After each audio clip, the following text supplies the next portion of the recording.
Scarcely a seat to be had inside Sandy Park today. Plenty of Bath fans, a Bath battalion making the trip southwest along the M5, the A30. Very happy season for them so far. Little wonder they have turned up in their droves to back the league leaders. And one particularly interested spectator, give us the full shot, Andy. There he is. He's a little shy, the British and Irish Lions coach, preparing to make his selection in the coming weeks for that all-important tour down under in the next few months.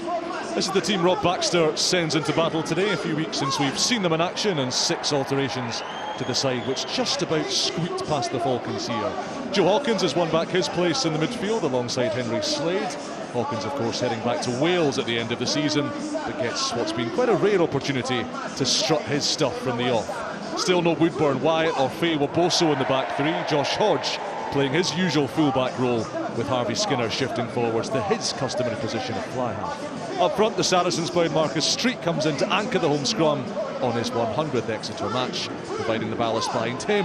Rusi Tuima is back from a jaw injury to make his first start in a couple of months. Johan van Graan has an absurd talent pool at his disposal, and he's managing it carefully this season. This, though, has a very star-studded look to it, especially in the back line. Finn Russell's barely missed a minute of Prem Rugby this season, together with captain Ben Spencer.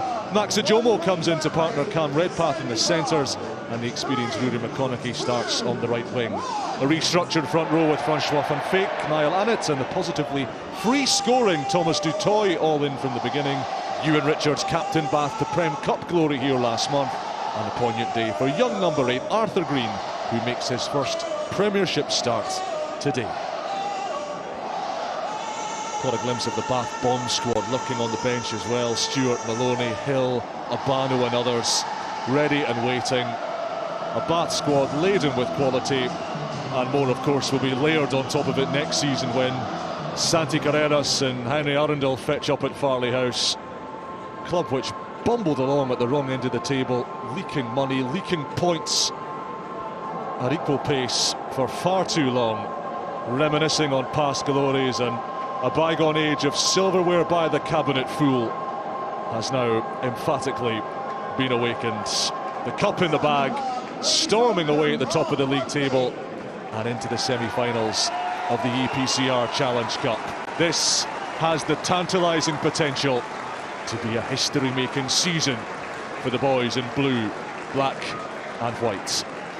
Finn Russell as languid as ever. Luke Mum, no hands, as he emerges from the tunnel. And the ever-present Ben Spencer, that playmaking axis, 9 and 10, with Tom de Glanville patrolling at 15 in behind them, has contributed so much, has given so much to Bath, put them in the right areas of the pitch, and of course weave that special spellbinding magic as few like Finn Russell can.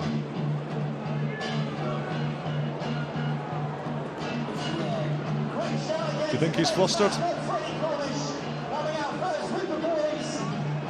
Tom de Glanville, another who's having a fantastic season in that 15 jersey, all on the wing for Bath.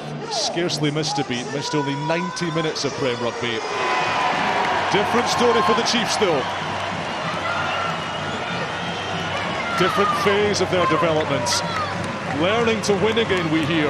Learning to find their teeth and their claws and their mojo again. They are deep in a transition phase here in Devon.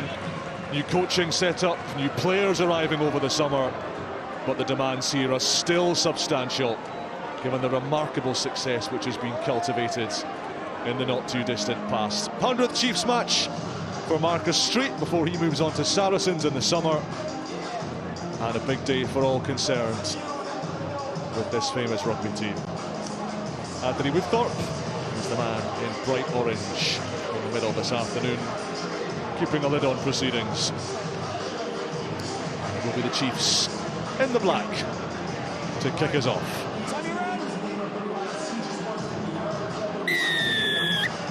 The finish line of an oscillating season in sight, and a West Country shootout on this fine, crisp Saturday afternoon in Devon to get us going. And immediately, Rusi Tuima latches onto a loose restart. This is Seal and Maloney burning through the middle. Chiefs on the front foot. Tuima gets onto it again. Shovels it onto Hodge. 30 seconds played and the Chiefs banging hard at the Bath front door and then spilling with the line at their mercy. Well, good afternoon, everybody. Almost had the perfect start. Lovely hanging restart by Henry Slade. Brilliant chase by Brown Bampoen. Just Bath fluffing their lines, getting it wrong, and from there you thought, right, Exeter, perfect opportunity to start well. A couple of phases over to the far left-hand side, and just that last pass not going to hand, but what a start that could have been. It's Joe Hawkins, who has scarcely had a sniff as a starter this season. Will Rigg owning that 12 jersey, having been so impressive since making the step up from championship level. Hawkins, as we mentioned, moving back to West Wales and the Scarlets next season to try and reignite his career. First scrum, and then Bath have been so strong. And the first touch for Arthur Green in his starting Gallagher Premiership debut.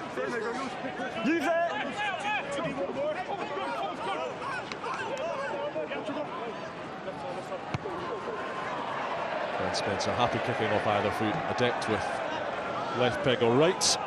And the Chiefs have their first line. We know he's got much more distance off the left, but the ability to just change foot depending on what touchline you're on. Again, invaluable bit of skill that I think a lot of scrum halves will probably start working on. Capstick wins at the tail. Here comes this Exeter back line. Slade dummies. And he takes the pass almost to himself. Yendall. New deal all but agreed for the 35-year-old stalwart, former captain. You see now at the inside.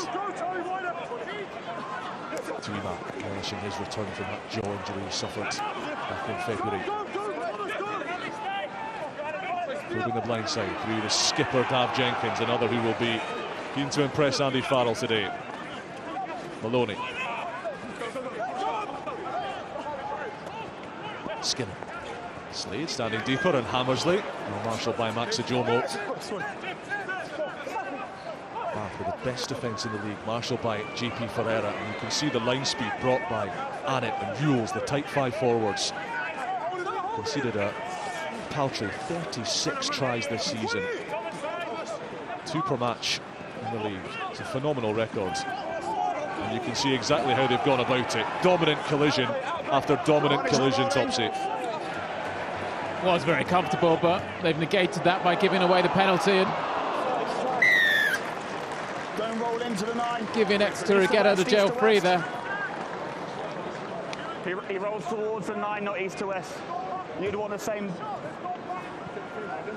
It's going to be a really important challenge for Exeter Chiefs today. They're going to need to score points, as we've heard Rob Baxter say pre-game, so going to need to get a bit creative in what they do in the middle of the park.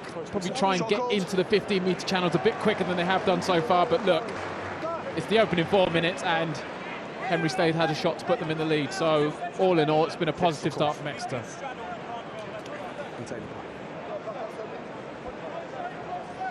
It's been another turbulent season for Exeter Chiefs, a turbulent season for Henry Slade as well, who of course missed out on the World Cup selection in 2023, fought his way back into the England squad, made 15 successive starts with the red rose on his breast, and then was cut for the last 2 matches of the Six Nations. Rob Baxter sent him a text saying, "We know you'll bounce back." He replied, and I paraphrase, "You're too right, I will."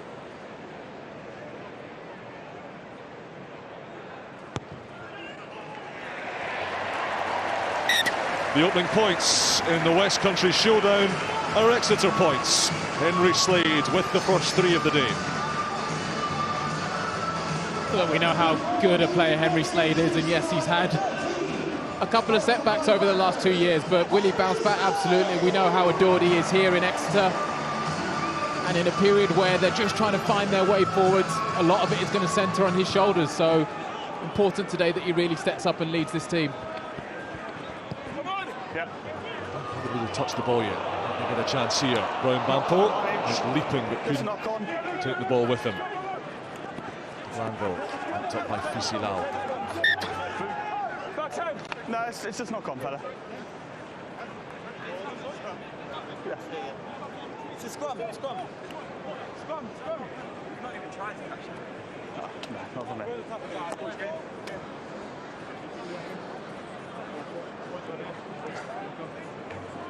Let's go, please.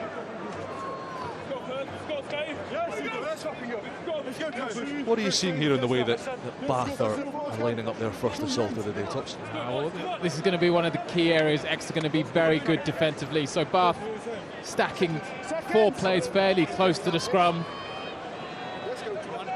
Essentially, if they come to the left-hand side, they could play through Cam Redpath. If the scrum reads to the right, Russell can go with the Glanville on his shoulder. It just sets them for lots of options depending on what plays out with the scrum. Stable platform for Bath. Redpath, here's Russell looking out the back, pumping the ball and then releasing to Glanville. Just couldn't hit Will Muir on his left shoulder. Spencer snared up in the ruck there, so it's a pick and go from Green on his first start. Important cover tackle from Hodge. In comes Ewells. Reversing thanks to Rusi Tuima. Van fake. Offside, yes. Bath convert nearly 1 in 2 of these 22 entries into 5 or 7 points. Spencer on the toe, too much for Redpath. He had the penalty secured. 3. Again, you spoke about the threat of Bath from those scrum setups. And here, because you've got so many threats, they have the option. Exeter have to be so soft in defence, and that creates the opportunity for Green to pick through the ruck. You just have to concede so many ground from that first phase, and once Bath are on the front foot, it makes it very easy for them, and going very aggressive with this first decision, taking the scrum. Time off. Arthur Green following the footsteps his father Will, a former Wasps and England player. Let's go. Played just 6 minutes of Gallagher Premiership Rugby prior to today. That was off the bench at Milford Road last season. But he's impressed in the Prem Cup run to silverware, culminating here in a big win in the final against the Chiefs last month. And Johan van Fran, in the absence of the injured Jakub, could see it, giving him the chance to play from the off. Again, another brilliant scrum platform here right in the middle of the park, so if the scrum does wheel, you can bring Ben Spencer into the game, running to the right-hand side. Use the ball, stationary. Chiefs will have to defend the middle and leave the space on the edge. Here goes Russell. He passed it to Glanville, swallowed up. Spencer in front of Dutoy, and Bayliss coughs it up. Exeter would rather have had the advantage and a chance to clear into empty play, but it's a big morale-boosting defensive set. Absolutely. They're going to need to tot up all these small wins. When they force a knock-on, when they force an error, just keep building on the small moments. Let's build, lads.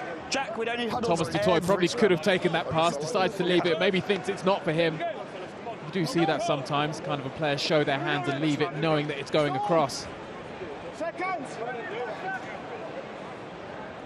Exeter have conceded the second most scrum penalties in the league this season. Bind. Set.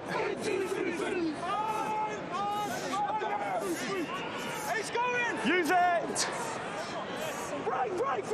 Cairns away. Skinner under pressure. It's a calm and assured clearance. It's a belter.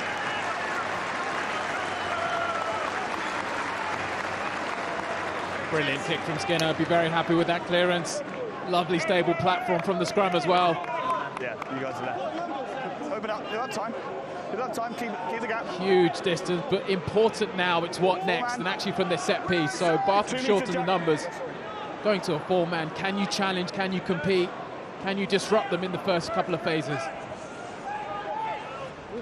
Spencer to Green, 21-year-old, running into a man nearly 15 years his senior in Jack Yendall. Use it.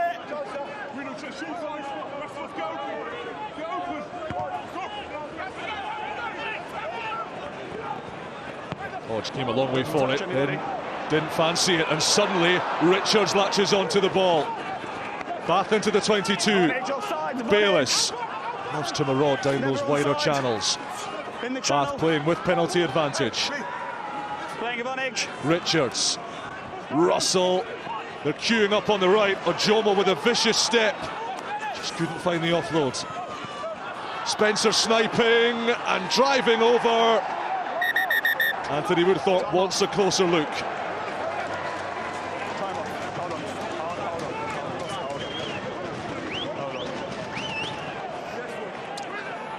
So, Greg, I want to check the grounding. As I come round, it appears held up, but I didn't see it all the way through. But we've got an offside penalty over there. Yeah, an offside penalty. The guy who made the tackle on that one. Yeah, okay, so we'll see a mo check. Ben, thank you. Yeah, hold on, Ben. So, Rosie just checking whether or not a try was scored, please. Woody. Yeah. So we're going to check two things here. We're going to check the onside, offside from 5, Yeah. and the grounding, okay? Yeah, perfect. Voice of TMO Show David Rose. the pickup first, here it comes. We're hearing for the first time today. So I currently got no angles. Rosie, just myself. Here's the first picture. Yeah. He's definitely offside. Okay. Can you play that picture again? Yeah, here it comes, Woody.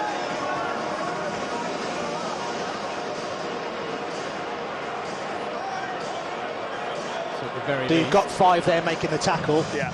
Yeah. Yeah, he's never on side, he never gets to his back foot before he makes the tackle. Can you just check the grounding, please? Will do, Woody. Just bear with me. I'll get that picture for you next. Thank you.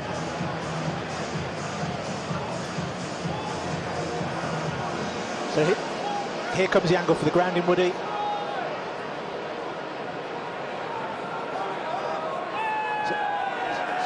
So Woody, on that first picture, looks like there's an arm under the ball. Yeah, it appears held up off that first picture. Yeah. You got any other angles?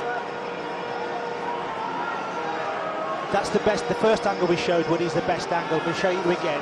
Okay, so what I'm seeing is a player who's never on side, making a tackle. He wraps up the ball. Because he's offside, he can never make that tackle. That player is going to run in under the post. So I'm on field, penalty try and a yellow card. Yeah, that's correct, Woody. Yeah, agree with that. So you're never on side when you make the tackle. You're the person that holds them up. It's a penalty try, yellow card. Big call from Anthony Woodthorpe. Brave call. Exeter ship 7 points and lose their captain to the sin bin. It's a brave call, and it's the right call. I mean, Daft Jenkins definitely offside, making that tackle. And actually, without that momentum, Ben Spencer has full steam ahead to go and score the try. So you see here, if he's not there he makes a tackle to stop If he doesn't Spencer's make a tackle, momentum, Ben scores. nobody makes that tackle. Spencer is scoring, so it's absolutely the right call. And Assuming Woodsley Henry. so we might get a look at it later, but all came from Rob Baxter mentioned error count. Check with him, please. The backfield did not deal with the kick. There was confusion. Both boys looking at each other, looking at who's going to catch the high ball. Bath profit, and they end up scoring. And that's been a tactic that teams have profited from against Exeter a lot this season, Tops. When we look at the stats, Exeter receive more kicks than any other team in the Gallagher Premiership. Is that a tactical reflection of what their opponents are seeing and a potential chink in the armour? I think so. I mean, you know that the teams do their homework through the wink. Legitimate contest by both players. Just clearing that up, but that's a fair contest. But if you know that you can win the kicking battle against a team, whether it's they don't cover the backfield well or you think you've got an advantage in that area, you're going to keep going for it because you know you'll get the gains in the end, and that lack of confidence will actually feed through the team. So Bath know now, right, high ball, if we can find an area of grass, make it contestable, we can pick up the scraps. Use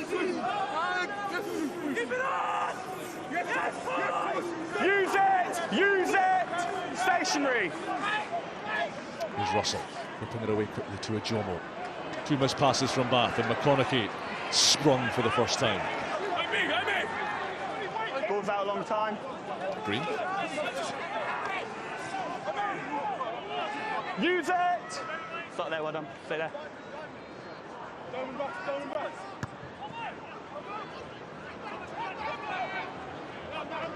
Less pressure on Josh Hodge this time, who has some space to work in. Quickly closed by the Bath chasers. Bayless leading the charge. Use it. This is Capstick. Jack Vermeulen returning today from his Use it, use your feet. head injury layoff. He's on the bench. Ross Vincent as well. The extra back row for Chiefs, returning from suspension. Still no Ethan Roots, missing with that hamstring problem, but his brother Jimmy is involved today. Jersey 17 for him.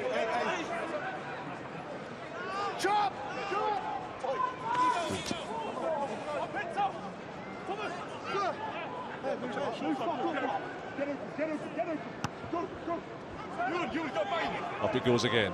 Forward comes McConaughey again. Cairns got caught underneath it. Hodge picks up the pieces. A lot of black jerseys off to the right, but Hodge good enough to go up the middle. Cairns gets the call from Scott Seo. Slade with a floater. Yeah. Oh, a little bit loose. Marcus Street of all people, the tight head prop on the touchline. Tom. Not the pass he was expecting, I don't think, and now Exeter have to rebuild. So if you're Bath, you're like, we're just going to stay here. Use We your don't foot. need to do too much too different, as we've seen Exeter making another error with the ball in the air. So the onus is on the Chiefs to impose, actually, and to deal with the problem. De Glanville and Russell, his eyes will light up here. Ojomo throwing the dummy, having a crack at Slade. Door shut in his face quickly. Spencer to Dutoy, big line speed from Feyi-Waboso to cut down Thomas the Tank.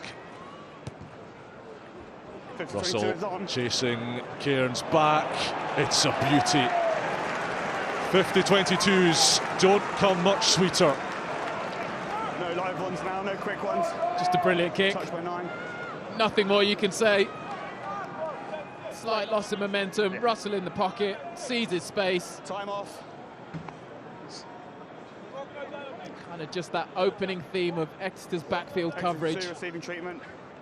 Something they really need to address if they're going to go on and win this game. Was that 2, Woody? Yeah, Exeter 2. Yeah. So what happened? Breakdown. Yeah. So there was both. Yeah, so on. Just pausing there to listen to David Rose explaining how and why Jack Campbell got injured, which is why we stopped for a breather. And there's the Exeter hooker and stalwarts.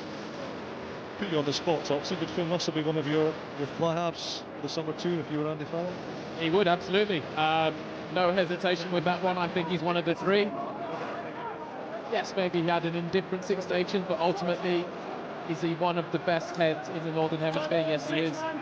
Does he deserve a seat on the plane? Yes, he does. He'll have some competition for sure.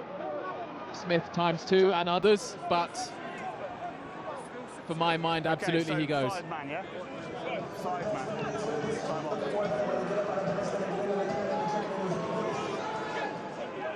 Well, Annett, the Bath hooker today. Tom Dunn backing him up from the bench, and Annett just getting his drills wrong. An underthrow. Stolen away by Martin Maloney. No. There. Use it!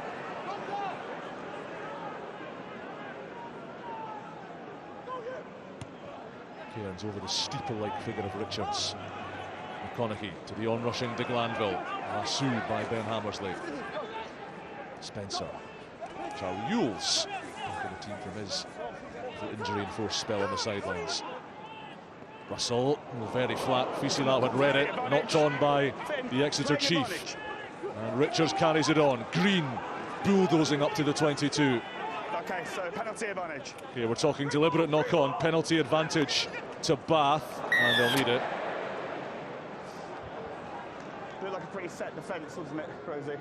So just penalty only. Okay. Just a penalty.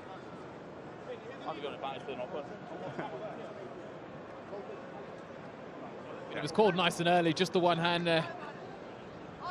Feyi-Waboso trying to intercept the ball.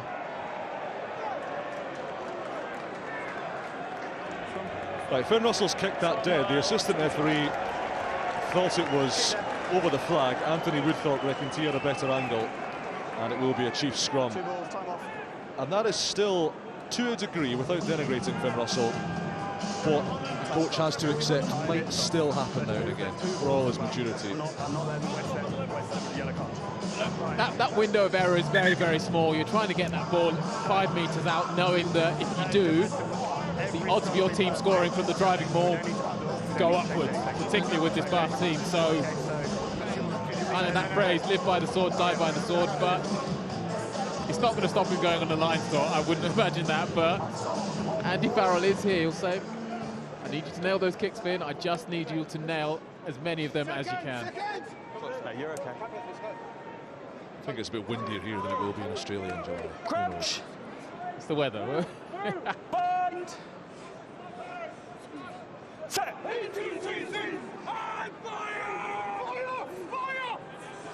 Squeeze coming on from Bath, but Feyi-Waboso has space to manoeuvre with.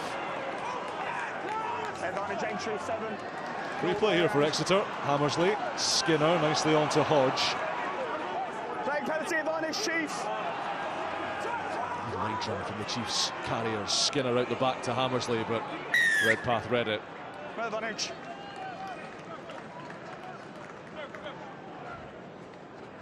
Come all the way round 7. Take the cheat line. It's almost when your back rower knows that they've got really good ground off this scrum. I kind of need to do something to slow them down, and Interim captain's down. chances his arm a bit too much on that one.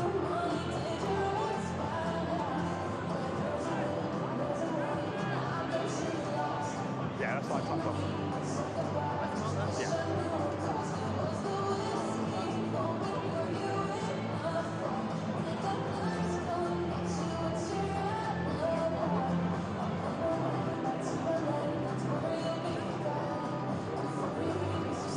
That was where Henry Slade hurt himself, just colliding with Max Ajomo off the ball, but Yeah, that's what I've just seen it. nothing illegal about that. Henry Slade back to his feet.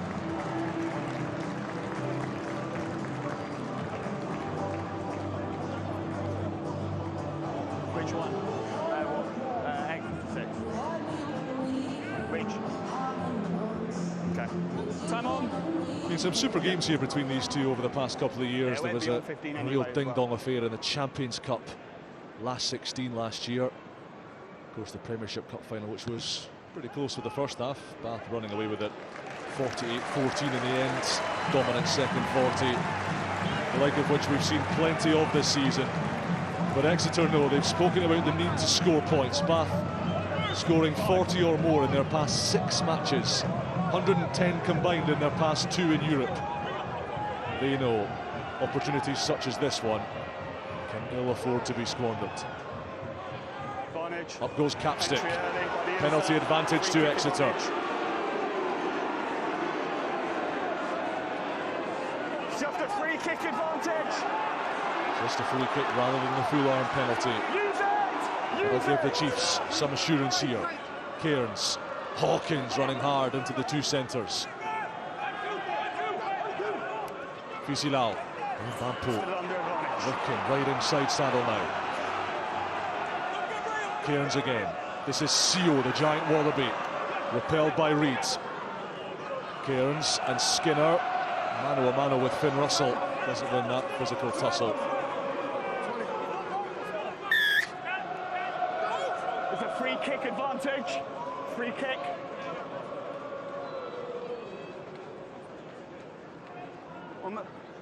On the 15. See what they Insert do. Do they early. go for the tap, or there we go? There's your answer. Feyi-Waboso to Yendo! There will not be a more popular try scorer in all of Devon. Slaps on the bonds for Jack Yendall. New contract we hear in the pulse. And a try to cap it off against the league leaders. Well, if there is, what a way to celebrate it. Simple in the end. Don't know if we'll have an easier score, but again, talking about options. Exeter play with tempo. Bath think they might go for the scrum. They tap and go. One pass, Yendall on hand. Thanks, mate. That's nice by Feyi-Waboso, actually. Takes out at least 3 defenders with that pass. You can see them all hinging in, all taken out of the game. Gives Yendall a one-on-one. Henry Slade pops over the extras. Exeter 10, Bath 7. Here we go. Time on. They're assessing 8. Well, he said it pre-game, we're going to have to score some points. So when you get into the opposition 22, get creative, get your score, go back and get another one. Game on our hands. After the kick. Into the final minutes of Dan Jenkins' sin binning. 7 points apiece since he exited. Too many receivers coming in, so they went from a 5 to a 6. He's got to time it before the ball comes in.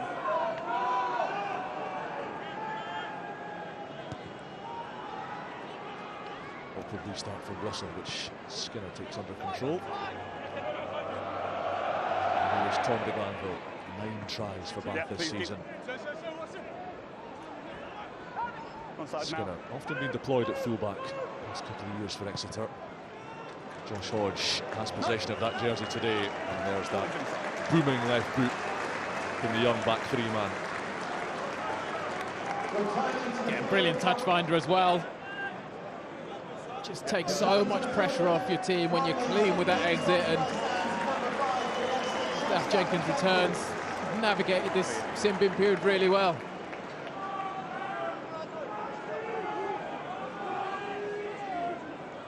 Up goes Bayliss to win it for Bath. Spencer to Green, missed by Yendel, not by Tweeman.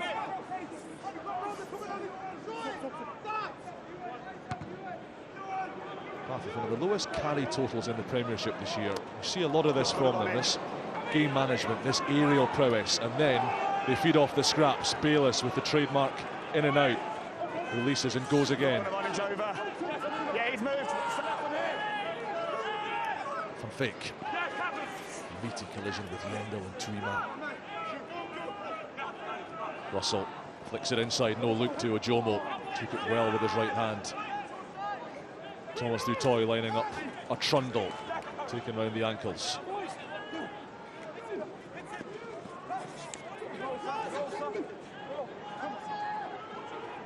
Russell, crossfield, up and under. Maybe a little too far. Hodge waits, and he's got time for the mark. Well done, Josh Hodge, and he's gone as well. Off he goes. Redpath's got some ground to make up. Bayliss, probably the quickest back row on the pitch. Quickest back row on most pitches.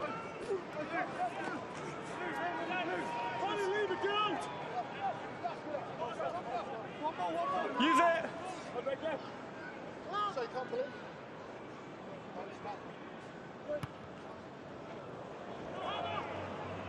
Awkward kick this for Muir. He came a long way for it and then was repelled back from whence he came.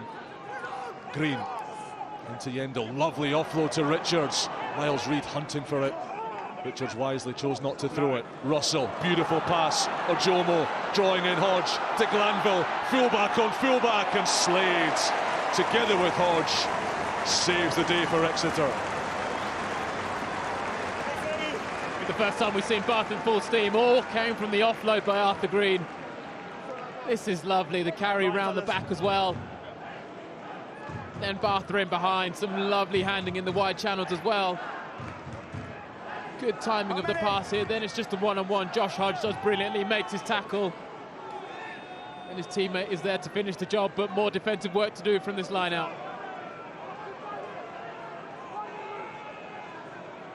Bath's 4th visit to the Exeter 22.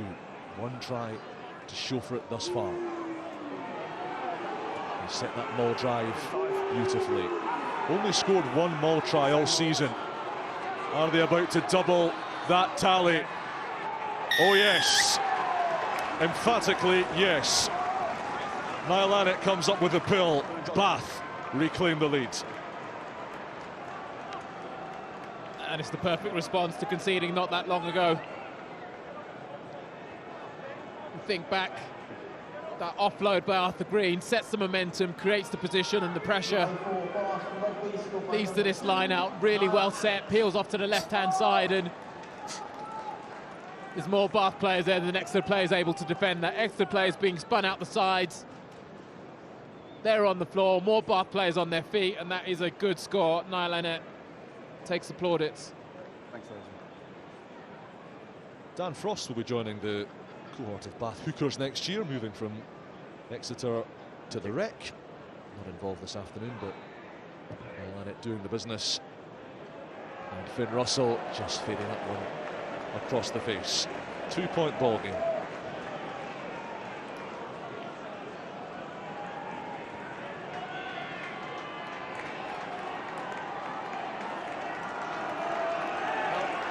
never not entertaining when these two teams go head-to-head, and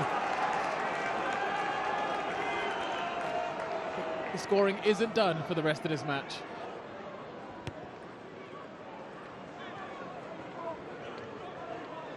You can see those Exeter restarts trying to give Brown Bampo the target to chase. Use his superhuman spring. Use it!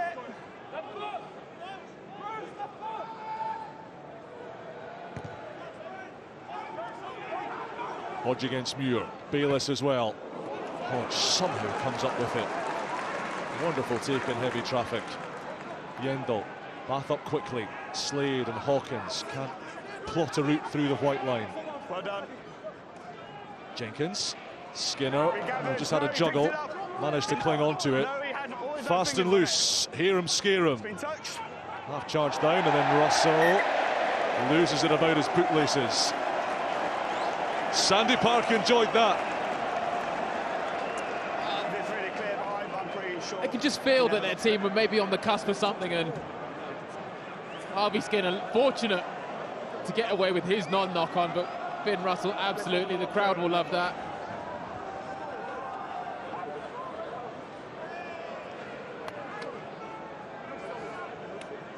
Let's go.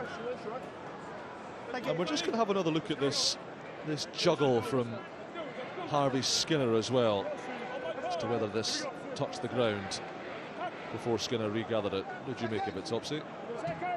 It is tight. Yeah.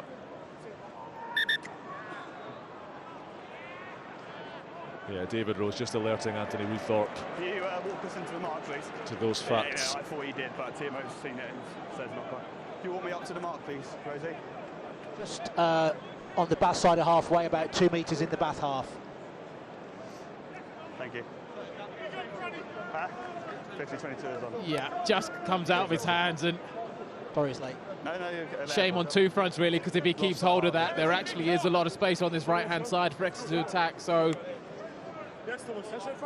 it's one that does go in the errors column. And again, when Chiefs are really looking at where they want to kick on for this back end of the season, 50-22 being able to take opportunities like that, it was absolutely there for them. Bind! Set!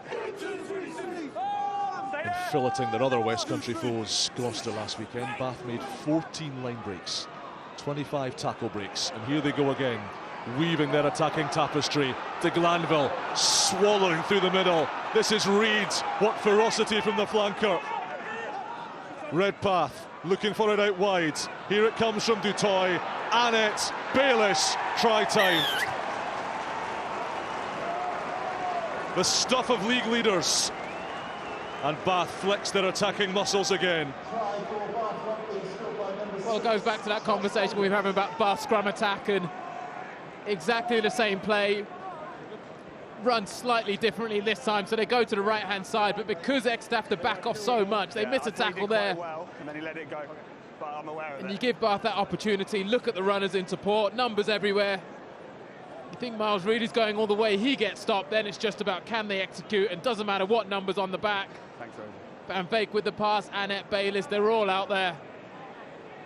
It's a brilliant score, but Chiefs will look at their first phase defence and say, are we all on the same page or are we not?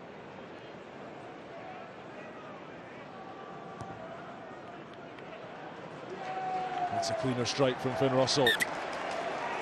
Two-score game, 19 points to 10, Bath lead.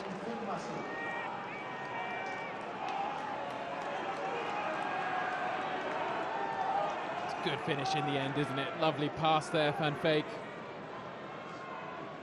First job is the line break, second job, can we finish? Can we find the ball in the corner? Absolutely we can. Good team score.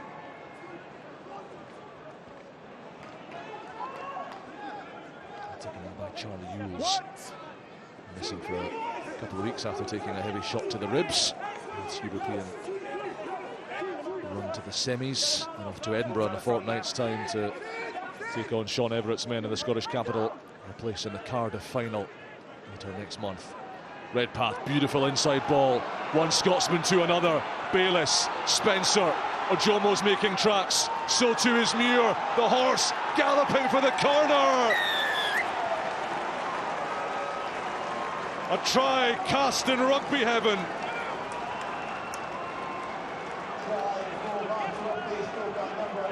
Bath just going through the gears at the minute. Try bonus point wrapped up in half an hour. Again, built on some lovely handling in the midfield, so they get the drive set from the catch. Then you've got Redpath here again.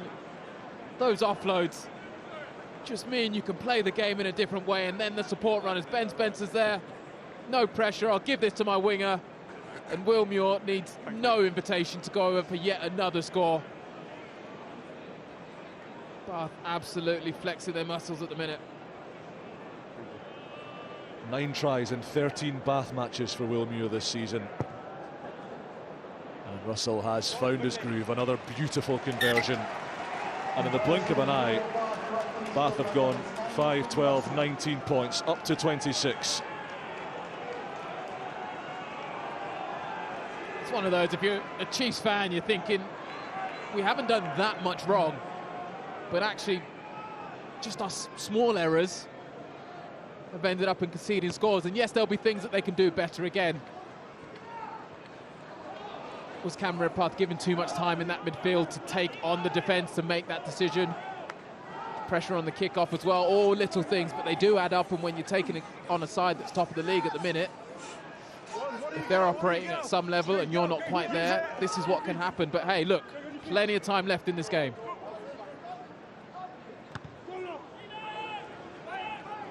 Hodges got some ground to make up here. Muir takes it fabulously above his head. Spencer's seen the space in behind. It's cannoned off Hodge. Green, fabulous take. Oh, Green's charging away. Heroic tackle from Brown Bampo, but Yules is on hand to take it forth. Options left and right for Spencer. Russell calls it to the right. Ojomo, de Glanville sizing up Hammersley. McConaughey cutting inside off the touchline. Still going, Rory McConaughey. Spencer to Annett. Big penalty.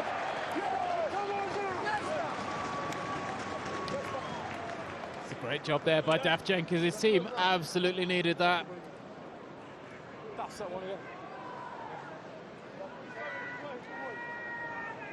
And Chiefs just have to hang on, have to keep fighting, have to keep winning moments. Bath again doing a job in the air, and even on kicks that get deflected. Arthur Green chases, makes it his, and you thought he was going to go all the way. But good by Chiefs, able to just get themselves organised, create an opportunity.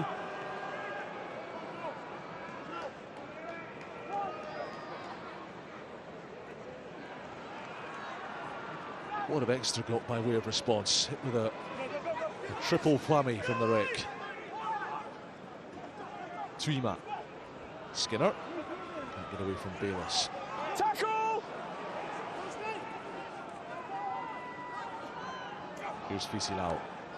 Pass on to Maloney, but again well read. Again, mighty collisions coming in from these Bath players. There's another. Tuima sent backwards. Slade looking to dictate, but he's not on the same wavelength as his teammates. Hodge ransacked by Spencer, way behind the gain line. No, Josh. Don't collapse it. Use it.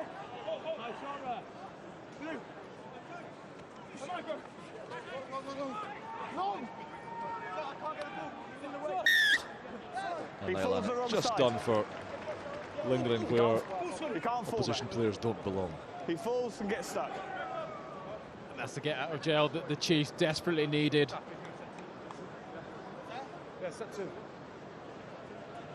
Of course they want to get to half-time and hopefully be able to respond on the scoreboard, but they're going to really need to think about their attack and how they test this Bath defence, because at the moment they look very comfortable. I'd like to see them get into the 15-metre channels a bit more, actually maybe get a second touch on the ball, because any of those carries in the middle, there's just nothing there for them but 2 or 3 Bath defenders. Get knocked back a couple of times, you're going to be forced to kick the ball away. So a lot of food for thought for the rest of this game. Clean ball from Capstick. Cairns, Hawkins inside to Hammersley. Set phase. Yendel onto Street, gets through the tackle of Russell. Pull back. Here's Seo, over 70 caps for the Wallabies. Tuima had to stretch for that. That gave Dutoy the opportunity to come up. Yendel just shovels it out the back. And Exeter playing fast and loose in the middle of the pitch. Dutoy looked to have scrabbled that back for Bath. It is Bath ball, and then it isn't. Not back by Bath, yeah. Not backward by Bath and then hands on the floor. It's not, but it very nearly was, and very inventive off the line out, looking to exploit a bit of space at the tail. The following phases just didn't have the same kind of momentum, cohesion, and again, thinking about thoughts at half-time, just how Chiefs come together a bit more and put that work that they've done over the last couple of weeks.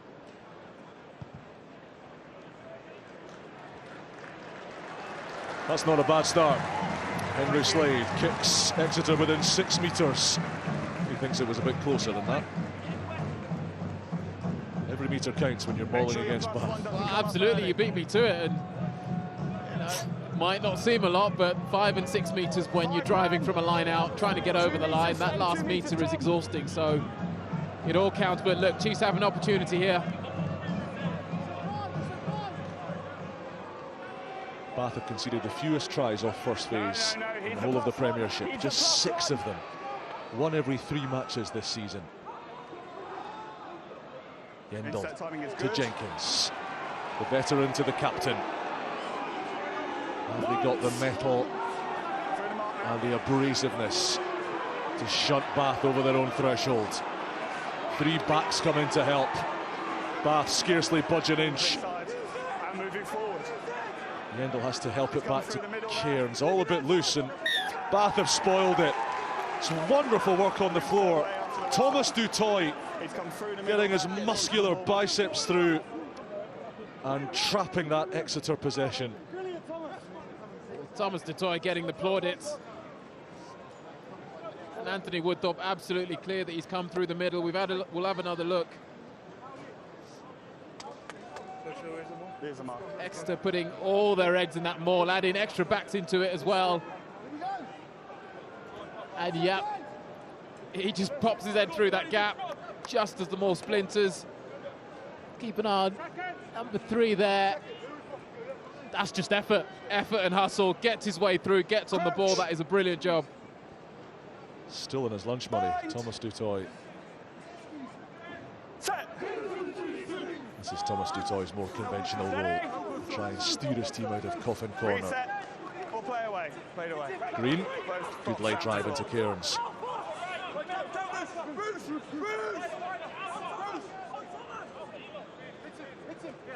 Dutoy splat stab Jenkins. Use it! 9!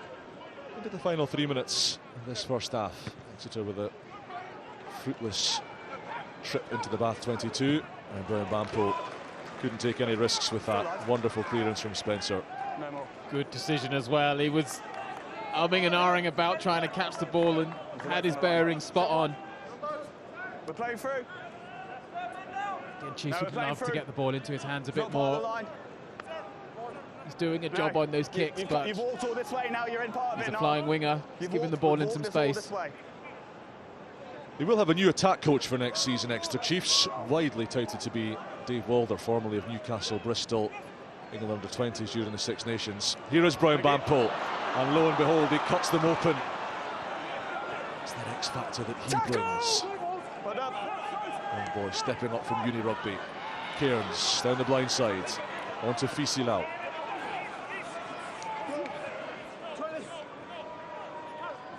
Yendel, Skinner, Tuima. Thomas Dutoy has his number.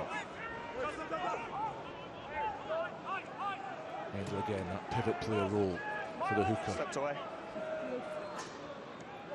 Tuima, lovely inside ball to Jenkins. You saw that coming. Cairns, Dutoy offside this time. Penalty advantage to the Chiefs. You've been part of the contest, so you're part of the ruck, and you can't play the 9. The ruck plays the 9. See, that's an area where if the Chiefs have another opportunity to run that. If David Jenkins just has one more option on his inside shoulder, We'll get there and we'll stop.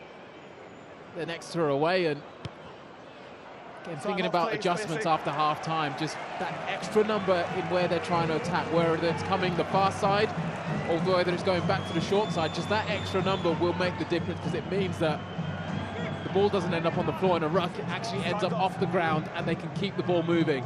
So when it slows down, that they actually get themselves into trouble.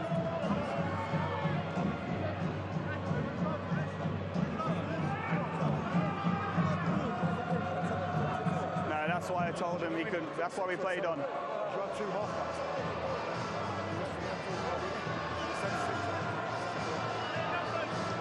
Style at it again, right of your picture. He was down in need of some medical attention. Veteran Northern Irishman. His third year at Bath. Spent the bulk of his senior career at Worcester. Speaking of experienced Bath men, Tom Dunn would be the man to come on and replace him at hooker. Very much a Bath boy, born and bred. How important is this attack for Exeter? Topsy, you feel they need to take something here before half-time? It's huge. You go in with a bit more energy, a bit more clarity about what you want to do in the second half, and actually gets the fans in the game as well, because not had much to cheer about just yet. Cairns hits the referee, ricocheting into the arms of Feyi-Waboso.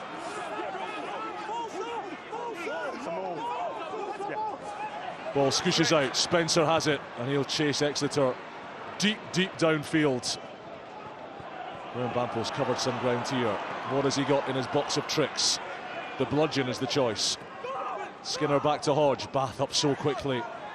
A white wall looming in Hodge's crosshairs. Tuima, Dutoy again is there to tackle him. And Tuima has the ball, knocked from his grasp. Advantage to Bath. Ojomo puts it deep. It's not a bad kick, but it is the last act of a fairly frenetic first 40 minutes. A wry grin from Max Ojomo. He wanted Bath to play on from that, and why wouldn't he?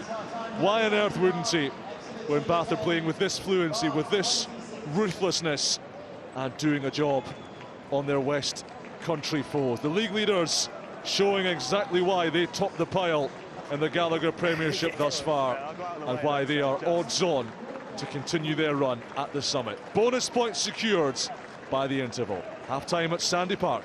Exeter 10, Bath 26.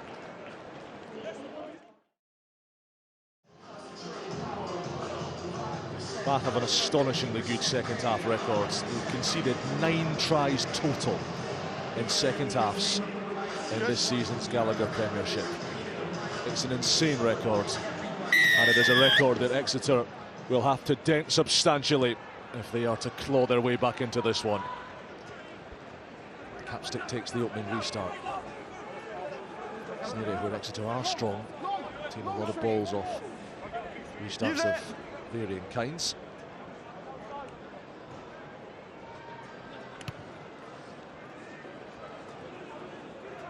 De Glanville caught by Hammersley. It's put a little jolt of happiness around Sandy Park. Spencer under pressure finds Thomas Dutoy. Not a bad man to hit when you need some yards into heavy traffic. Use it! 9!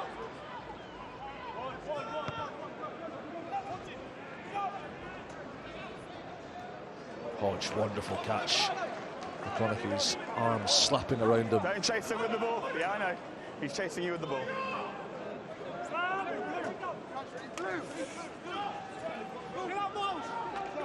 Ball's this side, Tom. Use it! Just the 3 league wins for Exeter this season.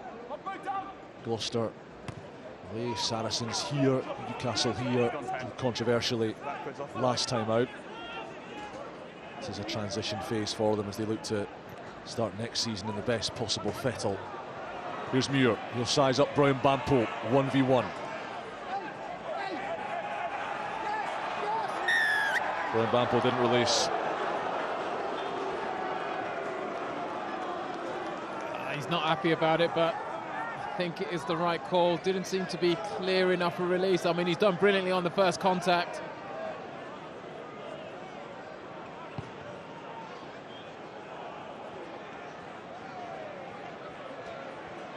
Just here, one-on-one with his man, makes his tackle. Tell you what, if he'd have been given that, you wouldn't have argued the other way either.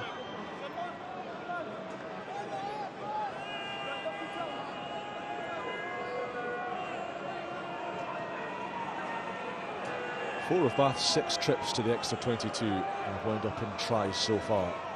Here's number 7, Spencer to Redpath. Ojomo rattling cages on the gain line. Spencer again, and it around the corner. Quick ball for Bath. Furious rate of play here. Green sets it up. Dutoy has a shot. Averages a try every 110 minutes for Bath. Fabulous strike rate for a prop. Van Beek, another South African. Green. Hard by Yendo.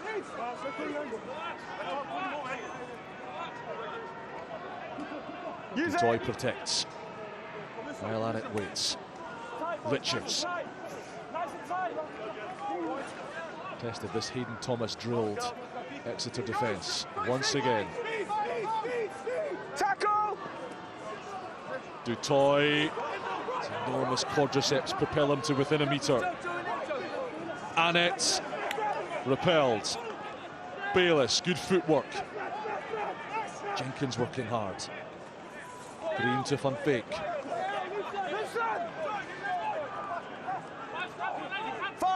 Base count ticking up and up. Pressure valve cracked on the Exeter try line. Bayliss waits. Capsticks in there to slow it. There goes the Scotland flanker. No, White's on the ball. Russell flapping his arms and screaming for possession, screaming in frustration at how slow this is. Through the middle they go again. Annett, minus a scrum cap, belted backwards. This is Green. Yendel just gets to him. Spencer, Russell, still Russell. Everybody, including our camera operators, thought he threw that. Spencer, Ojomo, out the back door. Just doesn't sit for the Glanville. McConaughey now. Exeter will be heartened by this defensive set, but there's more work to do. There is more ammunition being bombarded their way. Russell, what's he up to this time? It's Yules on the gain line. Quick ball again for the fly half. Redpath beats Slades. Cairns getting to grips with the centre. Richards, Bayliss, it'll stop and go, and then reversing. And you have to commend that Exeter defence. Phase after phase they were bludgeoned and battered. They stood firm, and Dav Jenkins turns it. That is brilliant defence by the Exeter Chiefs. And they've got an extra 10 metres as well. Off you go. I've just watched you do it. Again, you're under so much pressure, you're on your own line, you've got to make your tackles, you've got to be disciplined on the back foot. Unnecessary. Such a good set that should give them so much confidence. Yeah.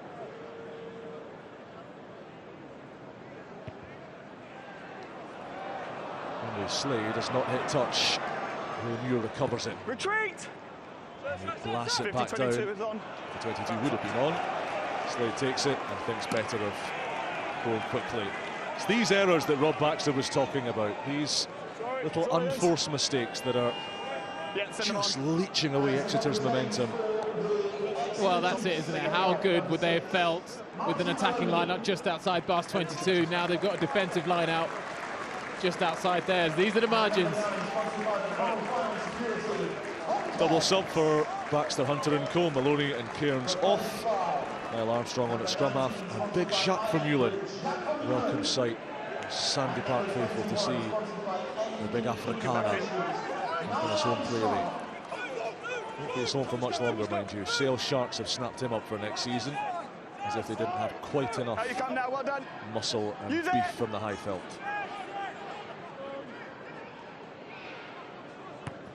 Armstrong, originally from Belfast, booms it into the sky. Brown Bampo gets one this time.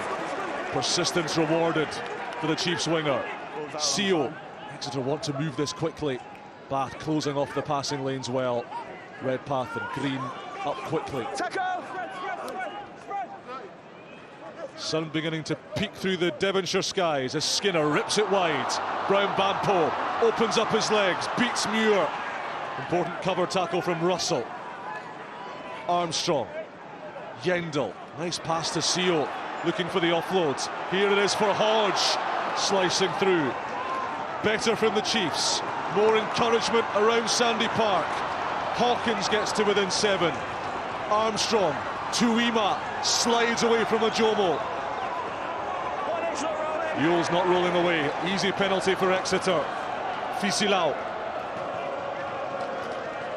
This is a big set of attack for the Chiefs, for Mullen. Crash bang and a bit of wallop. And the penalty will come because Thomas Dutoy, South African boulder, ensures that's not coming out. Well, hold fire just in case to the Chiefs. We're going to go. Feyi-Waboso stepping, oh, he's lost it. Spilled over the line. And Exeter's opportunity squandered.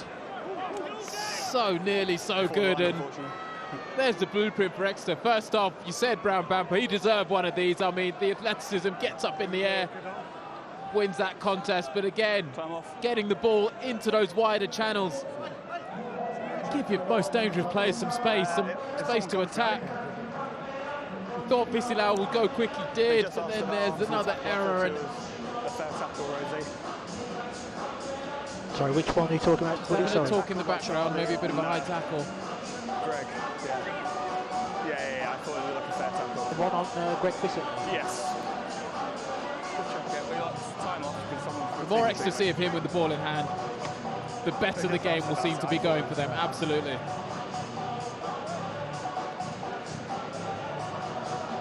Just going to have another look at potential dangerous shot from Charlie Owes on Greg Feyi-Waboso in that quick tap penalty from Feyi-Waboso. Have a second look at it here. Questioning the use of Charlie Owes' arms or lack thereof.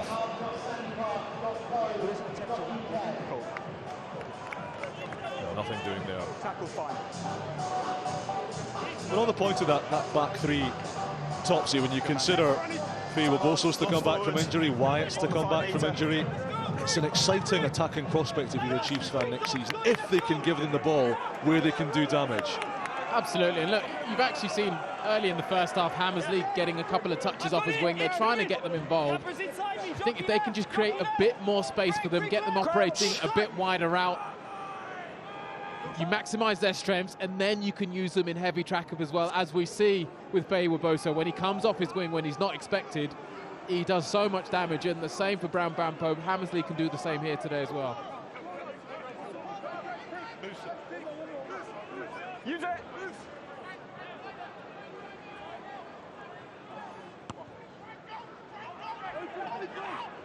Spencer keeps that one on. Hammersley putting it inside to Hodge.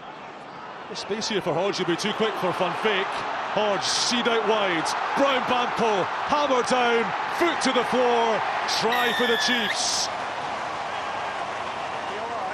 Give this man the ball, and special things happen. He has absolutely deserved that for all the work he's put in so far this afternoon. He's had to chase a lot of kicks.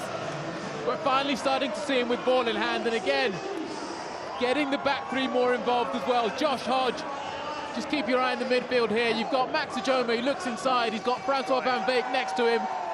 It's not really who he wants in that much space. Josh Hodge sees it. To take the kick within there. Wins his one-on-one, gives his winger the ball. You're right here, yeah. Time on. Brown Bampo in the corner. It's a brilliant score. He's going off. Yeah. Thanks, Rosie.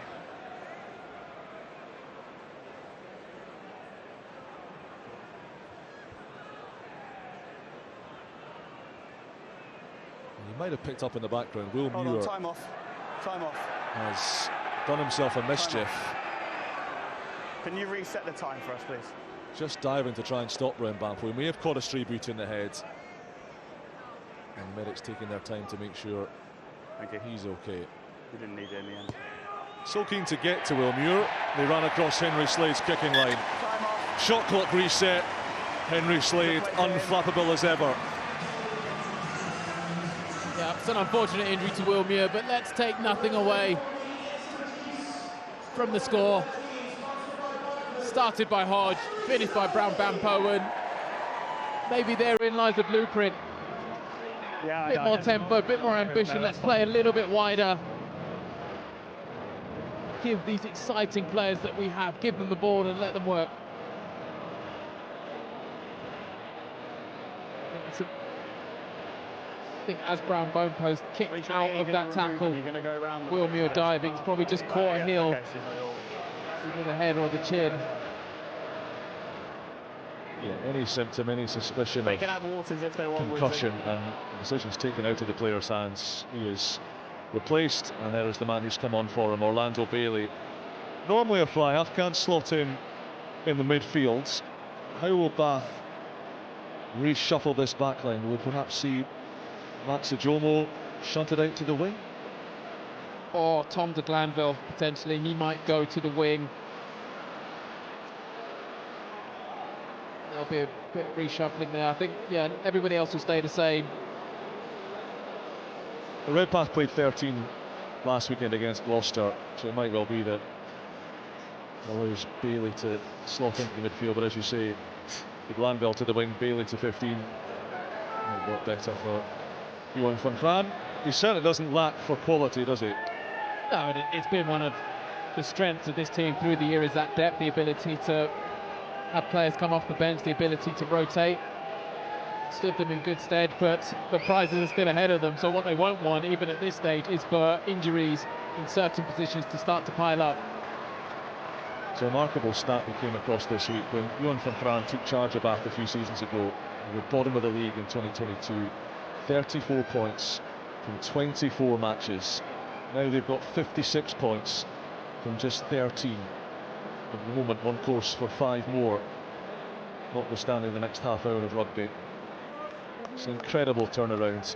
They always had the resources, Bath. They always had the spending power.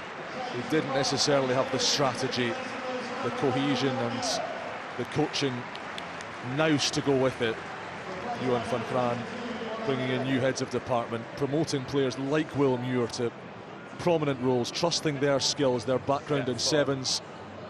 Muir on one wing, Ruben McConaughey on the other today.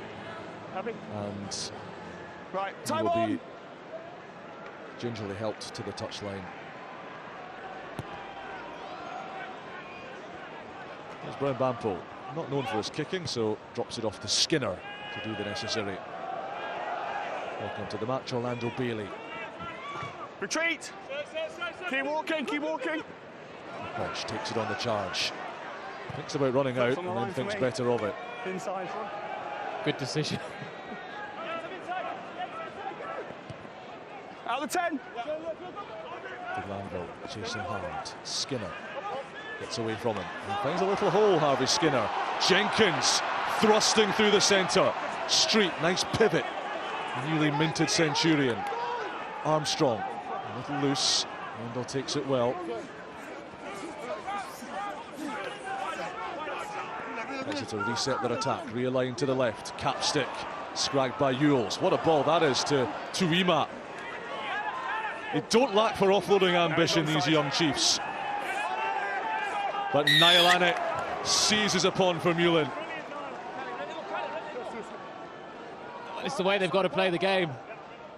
And it might look a bit loose, a bit high risk on occasion, but it keeps momentum in what they're trying to do. It creates more spaces and gives them opportunity to exploit Bath, which they have done so far. Just unfortunate that one leads to a turnover for Bath, but again, no ruck. Let's keep the ball up. Let's offload. Let's flood those channels with numbers and just keep it moving.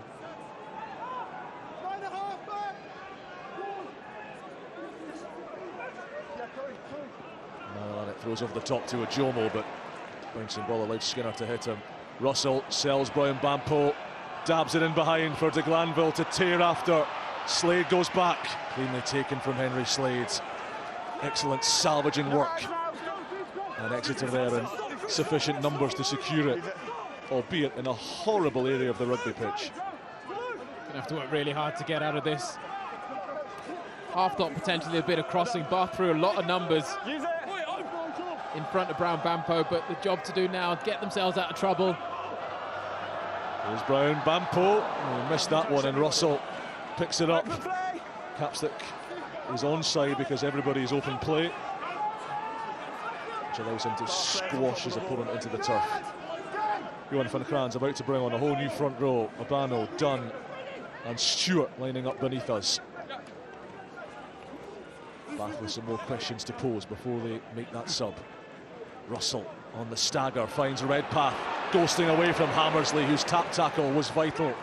McConaughey gets it going again. Quick ball for Spencer. Russell a bit behind Miles Reid, who felt the force of that Fisilau hit. Russell again, big line speed from Chiefs. Ojomo, important tackle. Ooh, he almost threw it straight to Brian Bampo, who will pick it up and will win it back for Exeter. How was that for a clean out from Rushworth on fake? Slade, Skinner, Hammersley.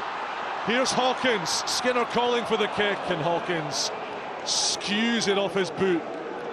Just not quite happening. I think we might have said it in the first half. They are on the cusp of really cutting loose. Time off. Whole front row for ball. Brilliant work on that right side by Brown Bampo, and then it's here. They've got numbers. Just send them on.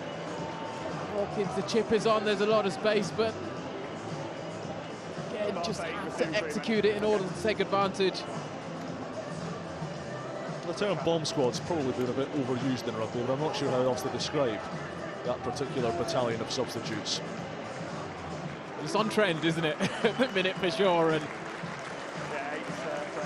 becoming more common now, where you just send them all on at once. So it's not staggered. Here they come. 1, 2, 3, 4, 5. Bath Behemoths make that 6. Alfie Barbary's joining the party, as if it wasn't a big enough party. One of the biggest boppers in the Premiership landscape is on. Just to box those off, Tom Dunn, Benno Abano, Will Stewart, Ross Maloney, Ted Hill and Alfie Barbary all on. And then amongst that, well, our cameras were seduced by the sight of Alfie's perm. Exeter have changed their front row as well. Blose, Nori and Jimmy Roots on, CO Yendel and Street off. First throw for Tom Dunn. 200 games for Bath now, closing fast on 250, and a cheap penalty shipped by the Chiefs.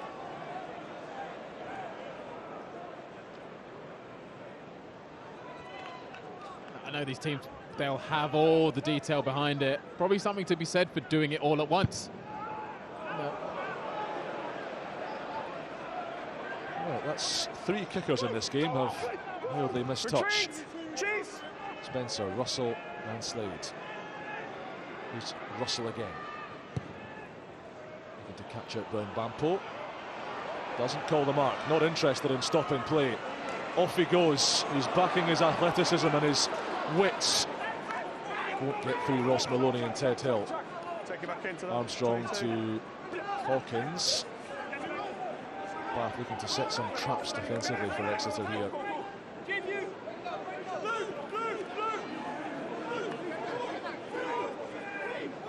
Use it.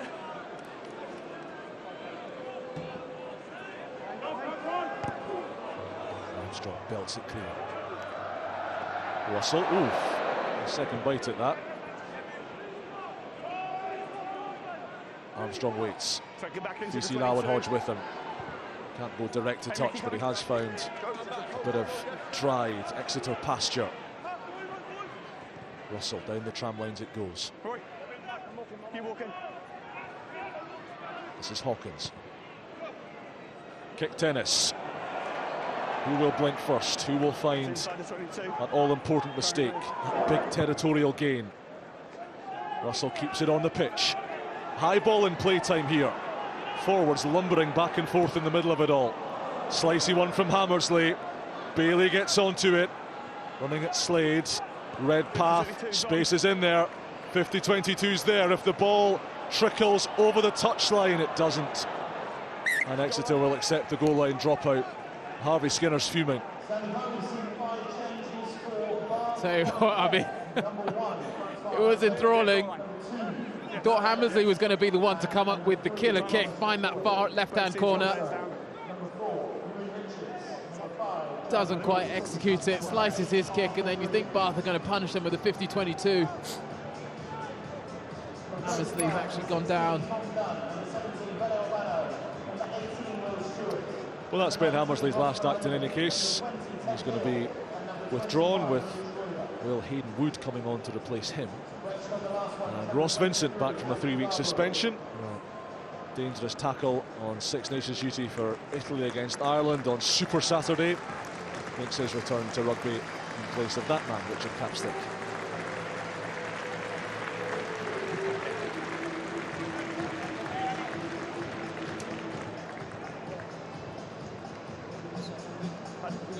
Yeah, of course, scrap of dislocated, it's fine. Might Bath have an issue as well, maybe with Orlando Bailey. He's having something done to his finger. I'll be hoping nothing too serious, especially given that they've more or less emptied the bench. What do you reckon, Alfie Barbary slotting into 10? He'd fancy himself a 15, I think. There'll be no kick tennis, I'll tell you that.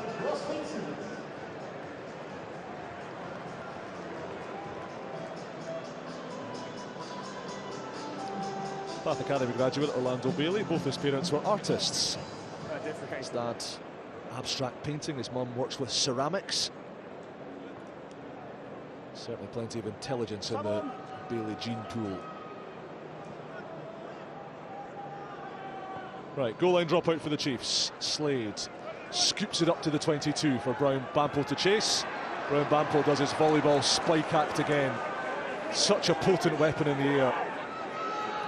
And Exeter win 20 metres back just like that. Oh, the hooker. First touch for him. Armstrong to Feyi-Waboso. And around Barbary.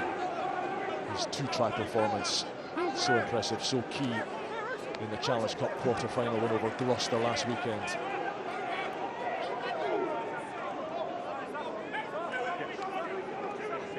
Vincent. He's got wheels. He's got menacing attacking game off the bench, and Exeter will want, just like Brown Bample, to get their Italian flyer in positions where he can wreak some havoc. How's that finger, Orlando? Oh, perhaps not on top form. Manipulated his body to face backwards, meaning no knock on. Spencer, done. Up came Tuima, up came Vincent. Blosse in there as well. Approaching the final quarter of this match. Tasty down there.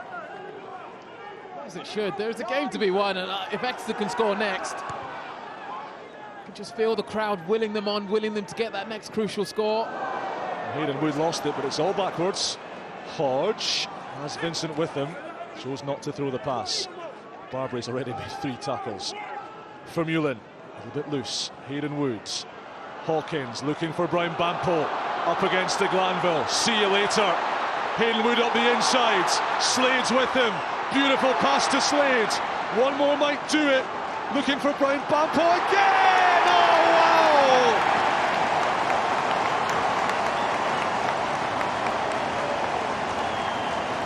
It's a work of art. Started and finished by the young phenomenon on the right touchline. Paul Brown Bample. Making a name for himself with every minute of rugby he played, and first half spent it all chasing kicks, second half put the ball in my hand, let me go to work. Gonna get used to seeing that hitch kick out of tackles, but then the key thing, we've got the line break, can we finish? Couple of offloads as well. Don't give Bath's defence a chance to reset. That's absolutely key. Starts with Brambanpo, finishes with him.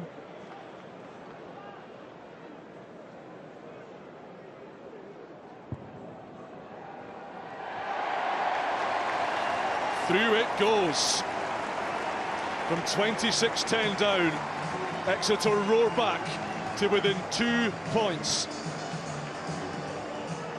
Just a difference, like even with the ball going to ground, kind of, you can see there's almost been a shift of, if we get the ball a bit wider, we can create opportunities.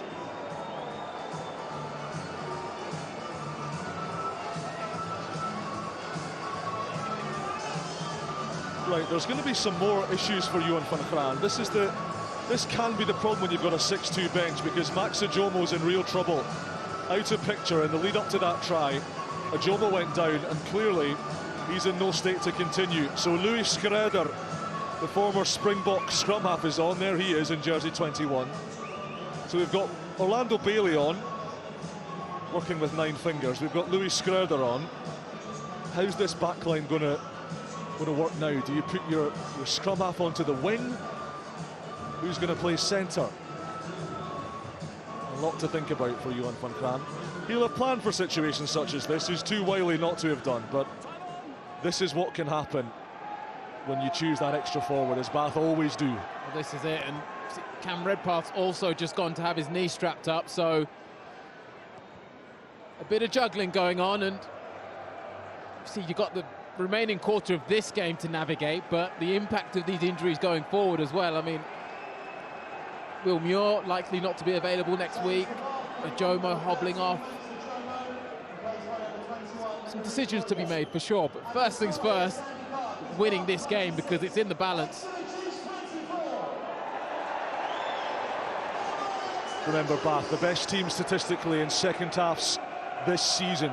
They'd only conceded 9 tries after the break in this competition before today. Yet to score a point in the second 40. They have shipped 14 without reply. Here's Abano, have a seat. Jimmy Roots slams him. Russell, Ted Hill, he'll get Bath moving in the right direction, but it's jammed loose in the tackle. Orlando Bailey rocked. And have a listen to Sandy Park. Hawkins, Hayden Woods, Slade. Oh, he risked the one-armer. Hodge thought about the kick, then opted to run. Reid gets his man, and Reid will turn it, but he was off his feet. Both Reid and Barbary off their feet, and even there, the mindset to look to counter-attack first. Let's keep the ball in hand, let's test Bath. Put them under pressure, force them to give penalties away, and you can hear the crowd, they believe. 23. Feels like the players are starting to believe as well, as they rightly should. It's been a brilliant fight back so far, but the job's not done yet. Here we go, turnover ball. Getting a lot of numbers so that they can play to win. Slade forces that, that's fine. Hodge maybe had the option to kick the ball down the channel, chooses to keep it. But Reid and Barbary, hands on the floor, both off their feet. And momentum firmly with the Chiefs.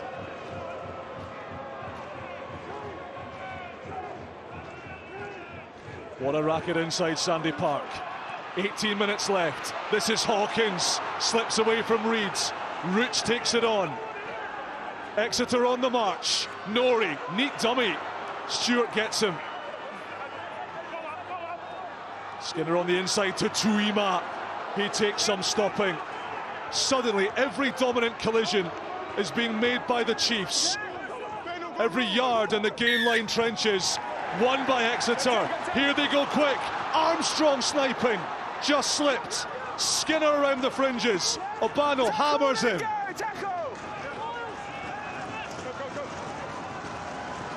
This feels like a seminal moment in this seesawing Gallagher Premiership affair. Fisila waits. Roots has a shot. Fisila again. Bayliss and Barbary stop him. Oh, Barbary, what a piece of burglary that is. And off he trundles. That's a momentum changer. And suddenly the battle cry that was sounded all around Sandy Park falls into eerie silence. Spencer gets some distance on that. Brown Bempo urged to play, and he does. Hodge, Hawkins calling for it on the near side. Russell takes, and he'll just calm things down with the mark. He'll take all the time in the world. Well read there by Finn Russell. He got on his bike and covered the ground very quickly.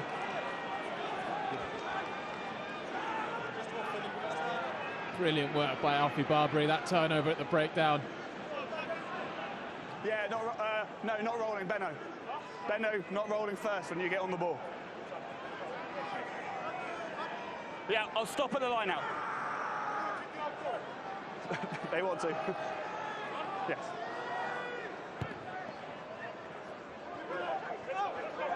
This is going in quick, yeah. Here we go. Tempo through the roof. Skinner. Him and Haydenwood after it. Russell, calm and assured. Will Stewart, the one who will be still looking to press his case for Andy Farrell, watching beneath us in the hulking main stand at Sandy Park. Ryan selection just around the corner. And the here and now, work to do. Backwards of Chiefs. Hill goes after it. Oh, Barbary. Rescued by Slades. Timing is fine. And he hacks it clear, and that'll do for Exeter. Well picked up, and he gets the bounce as well off that kick. The 50-50s now, just working out in Chiefs' favour. He thought Barbary was going to get onto that loose ball. Slade picks up the pieces, and it's a good clearing kick. Big pressure moments coming up, 15 minutes left.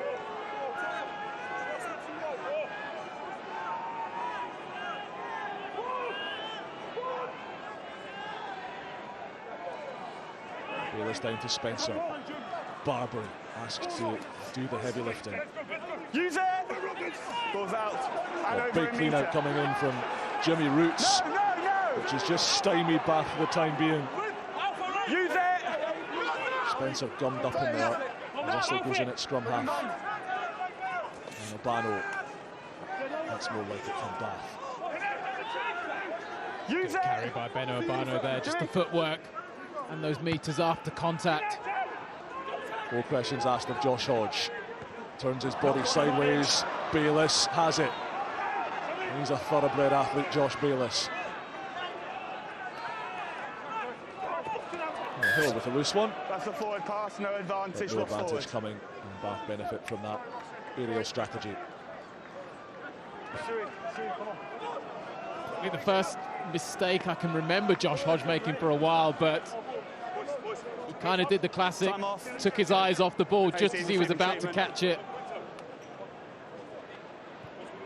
We saw Ted Hill, could hear the footsteps, could see him out the corner of his eye, and gives Bath an opportunity now from this scrum just to reset themselves. You see the forwards there having a chat, deep breaths.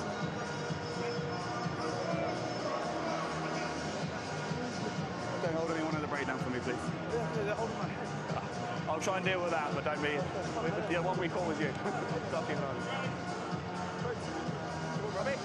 We'll be going through the mind of Johan van Kraan and his Bath Baines trust at this point in proceedings. Momentum not with them, still have that lead, and they've got the nous, you would imagine, on the pitch, he will believe, to see this one out.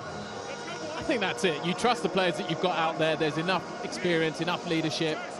You're still in the lead, so you'll be looking for your players to rise to the challenge in front of them, and this scrum is the first perfect opportunity. That front row, you're looking for them to make a statement, but then for the backs, as much as the backs are disjointed, this is a lovely platform. Right-hand side, you've got this 15-metre channel on the right. Can't scrum again. And even just this, taking a little bit of time over the decision. No.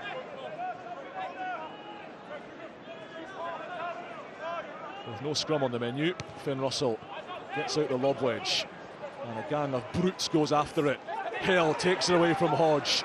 So adept in the air, Ted Hill. Bath into the 22.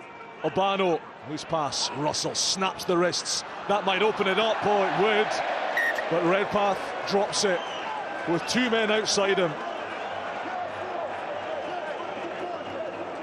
Could have been the decisive score there.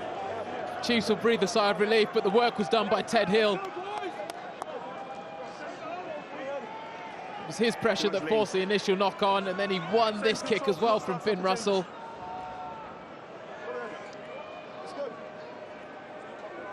Again, you asked the question what the Bath coaching team will be looking at. We've just brought all these players off the bench. We're looking for you to close the game out, go and win some moments, and Ted Hill certainly doing that, a couple there in succession.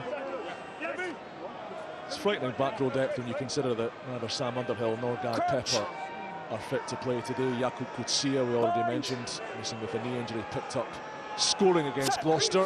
Breakaway try last weekend, but Underhill and Pepper still missing. So much quality out there for Bath. They're on the ropes a little bit here though. Brown, Bampo, over the top it goes. Hayden Woods to Hodge. Redpath covers him well. Redpath hunting for the steal. Not quite. Jenkins, Skinner, Max Norrie. He's got some dynamism off the bench.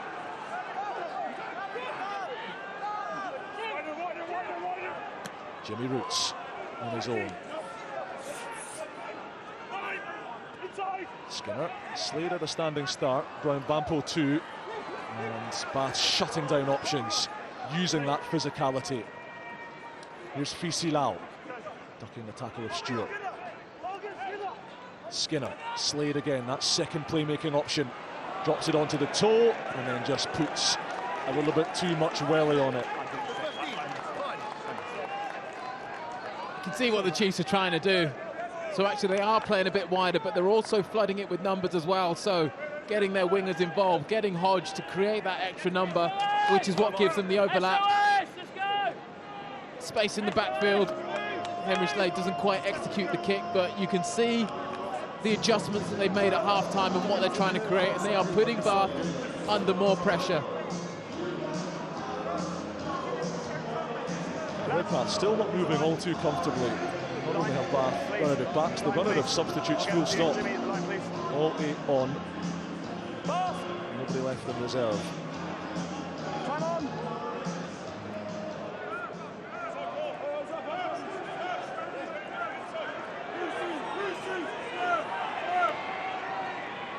Three-man line out for Bath. Bayless at the front, unchallenged.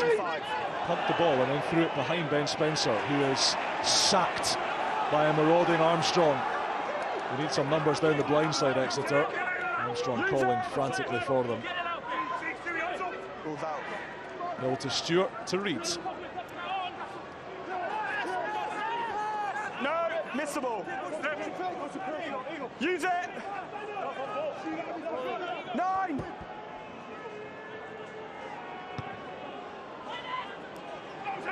This will test Josh Hodge again. Knocking it back cleverly to Quenzo Blossi. First time he's had mitts on ball today. Armstrong to Vermeulen. Doing what Jacques Vermeulen has done for 6 years in these parts. Skinner, good pickup. Hayden Woods on to Hawkins, that's forwards. To Paul Brown Bampo, just as Sandy Park begins to rise. Paul Brown Bampo bamboozling half of Bath. The crowd can boo all they want. That is clearly a forward pass, and A bit more obvious than you think. I think with the mood he's in, they're just get him the ball, but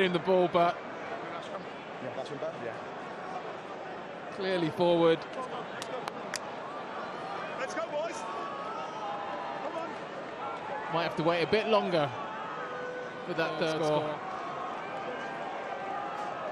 Little over 8 minutes left. What does this topsy-turvy match have in store for us next? Bath, remember, 3 first-half tries to secure their bonus point before half-time, to move into a 16-point lead at the interval. Listen to Sandy Park now. Set.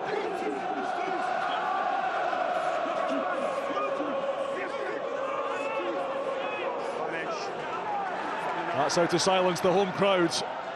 Meaty scrum from Bath. Free play for them. Russell opens the door. Pass over the top, which Hodge took. And Hodge would have gone the full 65 metres you fancy, were it not for the scrum penalty. Well, there's the impact that you want from that front row coming off the bench and the other forwards in behind them as well.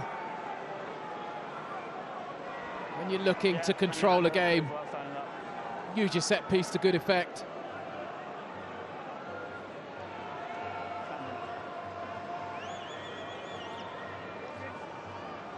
Again, managing now. Russell will take his time, try and plug this as far into the corner as he can. He'll probably say to his forwards again, this one's over to you. It is the scrum. Kind of that secondary effort as well. You can see the Chiefs forwards are the ones that pop up first, just that weight, that power.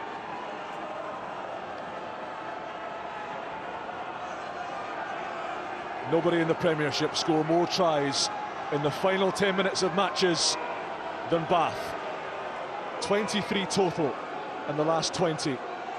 But they need the ball to do it. Dav Jenkins picking pockets in the air. Use it. And Exeter breathe again. Let go now. Armstrong hoofs it high. Look out. Here's eyeball Paul. And it's Chiefs possession.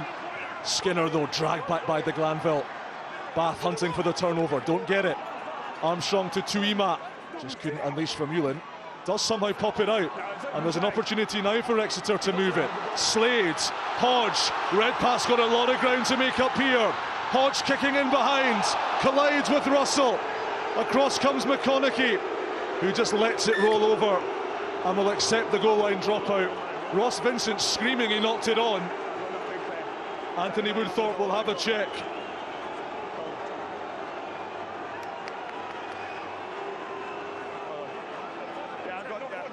We're just having a quick look at it, just going to check it. First view is it's okay, but just going to look at it again. So Russell on Hodge after the kick, and then a possible knock-on in goal. Now we're just checking the contact, Willie, just to make sure. And then just around the grounding by the winger as well. I'm not seeing any foul play there. No, neither am I, Woody. Is that right? Just jump straight upwards. So that's no foul play for me. Just going to check that, Woody, just to bring it up. Okay, so he boxed off that collision. It's this here. Does Rooney McConaughey knock this on? Not clear on that one. This angle maybe. Yeah, just hold on. That left hand is agonisingly close. Anything clear, Rosie? Yeah. There is a slight touch from his left hand. Okay. So it's saying Just there, yeah. A slight touch from his left hand. Okay, so and saying the ball's gone forward. Yeah, the ball goes forward from his left hand. Okay, yeah. so it's lost forward by 14, 5 metre scrum to Chiefs. Yeah. This is a huge decision. Okay, it's your scrum. Rooney McConaughey almost going tickling for trout as he went to pick that ball up. It's going to be ruled as a knock-on. And have a listen to the reaction inside Sandy Nothing Park. wrong with that bit over there. It's come off Rory's fingertips before he's grounding the ball, so it's a knock-on 5 metres. The ball's always going backwards. So I've been told it's gone forward by the TMO. So Ben, we're not going to argue about this, I'm just telling you what's happened. It's come off his fingers, so it's a 5 metre scrum. Wait for the roar. Ben, enough now.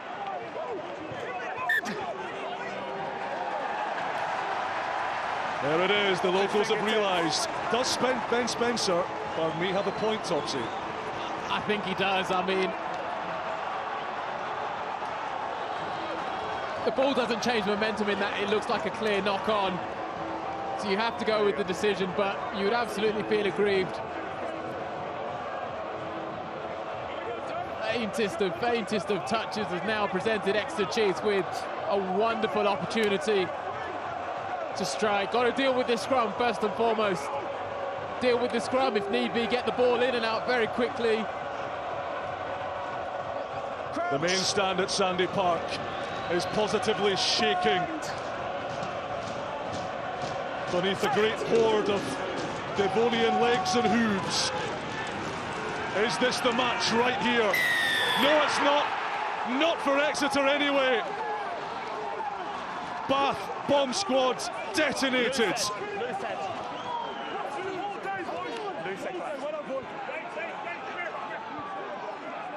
Loose head to knees. Celebrated as much or even more so as any score this afternoon. Again, that front row delivering when it's needed to. Not great distance on the kick, but that won't matter. There it is, pressure on the loose head side. How many? Under that weight coming through from Will Stewart.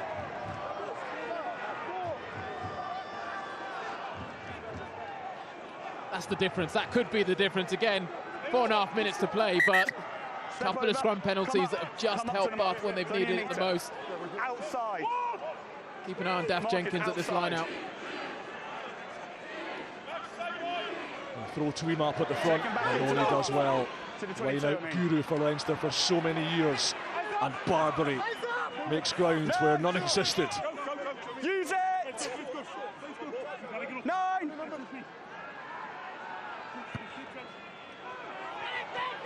Ted Hill goes after this one. Oh, what a take. What a take, Ted Hill. Ripping it away from Hodge.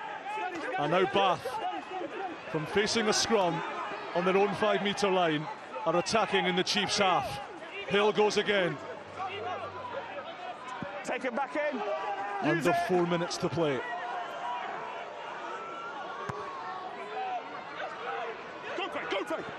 Up goes Hodge. Knock on. Cannon's back. Knock It's on off a by Bath hand, in fact. So Will Rigg just off the bench. First touch for him. Big handoff from Will Rigg, but Bailey's there. Still under advantage. Scrum at worst here for Exeter.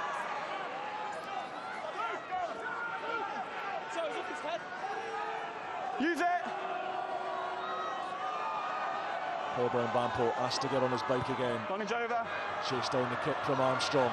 A little bit too far from this time. De Glanville, is he taken in the air by Brown-Bampo? Officials happy he was not. No, Here's not Maloney. No hands! Let it go, Jimmy! No hands, don't go in. Spencer's going to line up another box kick here. Josh Bayliss will give chase. Brown-Bampo goes back. Will Hayden Wood comes forwards. Oh, he lost it, and Tuima's offside. And a penalty here moves it to beyond a 3-point margin and takes time off the clock. No, it's not sorted. Deliberate knock on. Not deliberate knock on, sorry. Knock on offside. Difficult kick to take, coming through a lot of traffic. He's on his way down. What are we doing, fellas? Tuima's offside, and they might just have a think about corner. Going for the corner. Sorry, Rosie. Because it will wind the clock down even more so. Definitely on the floor. Thank you, mate. He just checked, Rosie checked it. And Russell could have done with putting that a bit more towards the corner. Just allows a different decision-making process for his team, but I don't think this ball is going far if Bath secure possession. One from Cran shuts his notepad. Stands guard in the dugout. Oh, the line-out doesn't go to plan. And Exeter still alive, still breathing. 80 seconds for them. 18 metres to go. Here's Hodge. He leads up some of those metres. Has to stay in field and then has to kick. And Bath have it back. Russell to McConaughey. Space in the backfield. McConaughey opts to run. Barbary protecting it for him. Into the final minute now. What a finale this is. Drama to the last. In this league that keeps on giving and giving and giving. Bath will back themselves to carry and smuggle and squeeze their way through the final 40 seconds. A few more rucks will do it for them. Thank you. Obano soaks up the collision. No. Use it!